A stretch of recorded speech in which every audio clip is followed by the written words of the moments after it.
ভাবতে খুব অবাক লাগতেছে যে এই মানবতার ফেরিওয়ালাকে নিয়ে একদিন আমাকেও কথা বলতে হবে।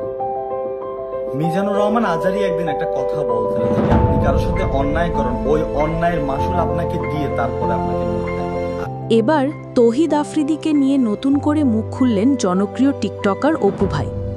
তিনি লাইভে এসে তৌহিদ আফ্রিদিকে নিয়ে বলেন, ও একটা বহুরূপী, ক্যামেরার সামনে মানবতার ফেরিয়ালা, অথচ ক্যামেরার বাইরে মুখোশধারী পিশাচ। নিজের ক্ষমতার প্রভাব খাটিয়ে শোষণ করত সাধারণ মানুষদের। কোনো কন্টেন্ট ক্রিয়েটাররা যদি তার বিপক্ষের অথবা তার অনুকূলে কোনো ভিডিও কিংবা কথা বললে ডিবি অফিসে নিয়ে গিয়ে বেধড়ক পিটাত।